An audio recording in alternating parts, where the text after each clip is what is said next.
Hey, it's Doug Gillespie from Hydropool Hot Tubs and Swim Spas. I am in Carmen and Vanessa's backyard. They are new swim spa owners. They were hot tub owners last year.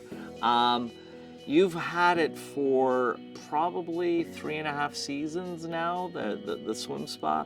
Tell me how the swim spa maintenance has changed over those 3 seasons. I do get that question asked quite a bit. Yeah. Do you treat it more as a pool or more as a hot tub? And that could obviously affect it. We do. We treat it more as a pool. We keep the cover off more often. Yep. Just so that it's easier to get in and out.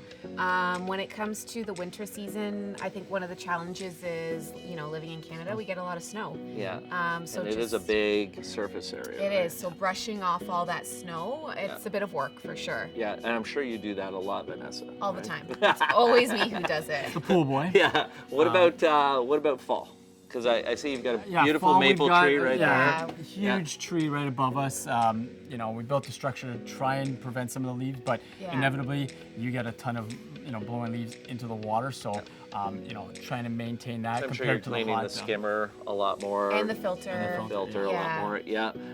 Spring was kind of when you put it in, so you didn't get that spring kind of thing. But summertime, again, you're not having a lot of trees falling, debris, but the swim spa is open probably all the time because I imagine just looking at it with the water is beautiful. Yeah. Is there any difference in terms of the maintenance in the summer? It's just the bugs that get into the water and cleaning out the filter more often. Yeah, like the hot tub, we kept the lid on unless you were using it, whereas this, it's open, so yeah, you're just getting a lot more stuff in there. So just giving it a good clean every so often, just a little bit more work for sure. Good stuff. Hydropool Hot Tubs and Swim Spas. The water is calling.